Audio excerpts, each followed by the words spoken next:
L'émir Abdelkader par Monseigneur Henri Tessier, archevêque d'Alger, suite. L'émir et sa connaissance d'Ibn Arabi et de la mystique musulmane.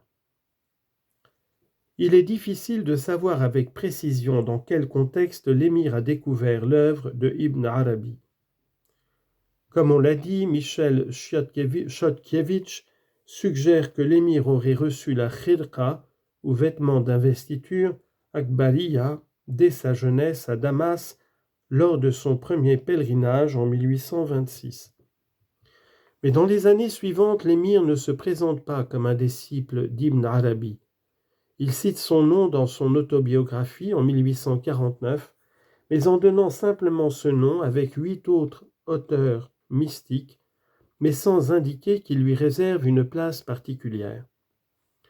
Dans ses écrits de ses années de réclusion à Amboise, nous ne trouvons pas d'autres références au Shir el-Akbar, pas davantage dans son récit écrit à Brousse, aujourd'hui édité sous le titre Lettres aux Français.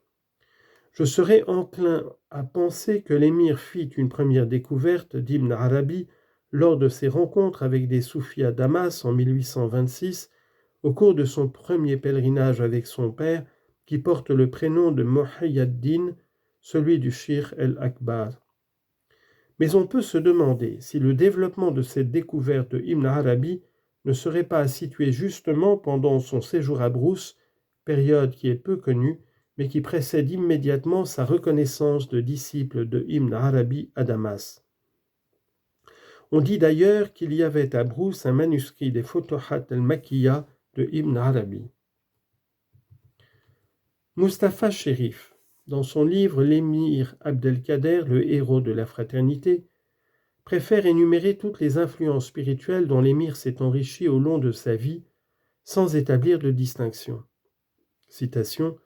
Il puisait dans la confluence de plusieurs voies soufis, comme la Qadriya d'Abdelkader el-Jilani, Bagdad 1077-1166, la Naqshbandiya de Baha'u'ddin Naqshbandi, mort en Ouzbékistan en 1389, la Maoulawiya de Jalaleddin Rumi de Turquie, mort en 1273, et la Chadliya d'Abu Hassan al-Chadlili, 1197-1258, et celle de la voix de Ibn Arabi, 1165-1240. L'espace nous manque pour expliquer chacune de ces influences. Mais ce qui est sûr, c'est que l'émir, en arrivant en Syrie en 1860, a déjà fait le choix d'Ibn Arabi comme maître. Tout au long de son traité des Mawaqif, c'est désormais à ce maître qu'il se réfère. Ibn Arabi lui apparaît même mystiquement à plusieurs reprises pour le féliciter ou lui adresser des reproches, nous dit le Kitab el-Mawaqif. Toutefois, comme on l'a dit, l'émir n'a pas fini de rencontrer sur son chemin des maîtres spirituels, puisque pendant sa grande retraite à la Mecque, il se fait aussi le disciple de Mohammed al-Fassi el-Chadlili, 1863-1864. Bien entendu, il n'est pas question de donner une vision complète des méditations proposées par l'émir dans ce traité. Rappelons que l'on trouvera dans l'introduction du livre de Michel Chodkiewicz des enseignements très précieux sur l'histoire spirituelle de l'émir Abdelkader. Par ailleurs, Michel Lagarde, dans sa traduction complète des Mawaqif, présente en introduction une analyse des grands thèmes de ce traité. On trouve une autre introduction dans le tome 1er de la traduction de M. Giraud, le livre des Haltes, Paris 2000-2011. Les méditations du livre des Mawaqif. Le livre des Mawaqif rassemble 372 méditations. Celles-ci, de longueur très variable, partent presque toujours d'un verset coranique dont l'émir développe le sens, quitte au cours de méditation à faire référence à d'autres versets. Il atteste que généralement ce verset du Coran lui a été suggéré par une inspiration divine, aqlahu.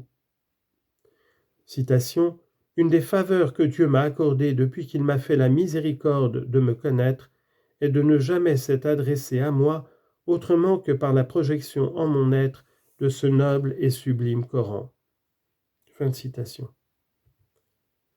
Ces inspirations spirituelles arrivent même parfois à se renouveler à plusieurs reprises dans la méditation du même chapitre. C'est le cas par exemple dans la halte 83, citation « Quant aux faveurs de ton Seigneur, fais-en part autour de toi ». Coran, sourate 93, verset 11. L'émir utilise dans la suite de la halte au moins 8 fois l'expression « ce verset fut projeté en moi ». Citation « Je me plongeais dans l'invocation et à nouveau un cri m'échappa à la projection du verset suivant. » Fin de citation. Il recourt aussi parfois à l'expression « ravissement ». On proposera maintenant une suite de méditations extraites du Kitab el-Mawaqif. Elles ont été choisies d'un point de vue chrétien, c'est-à-dire en raison de l'éclairage spirituel qu'ils peuvent apporter, même à quelqu'un qui ne les médite pas en tant que musulman, mais comme familier de la mystique musulmane ou chercheur de Dieu. L'approche du mystère de Dieu.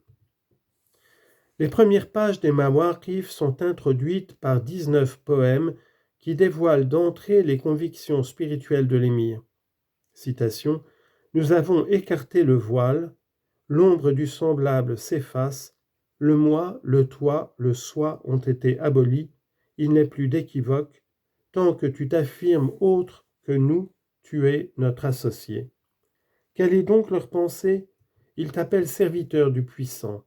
Seul pourtant un puissant demeure. Il n'a pas de serviteur. Avant ce jour, j'étais un enfant, cherchant le bien-aimé par pure inclination. Il a ôté de moi le voile. La séparation même m'apparaît union. Les noms sont multiples et pourtant l'essence est une. Il n'y a là que Dieu, nul autre. Fin de citation. Et dans plusieurs chapitres des méditations, nous trouvons le même thème, mais décliné autrement. Les différentes phases de Dieu, alors citation, les différentes phases de Dieu sont en nombre illimité. Le croyant s'approche du mystère de Dieu en l'abordant à travers la diversité illimitée de son être. L'émir médite ce verset du Coran sur les phases de Dieu dans lequel il est écrit « Les faces se sont prosternées devant le vivant qui subsiste par lui-même ». Coran, sourate 20, verset 111. L'émir commente « Les faces qui sont évoquées ici sont celles de Dieu. Il s'agit de ses noms.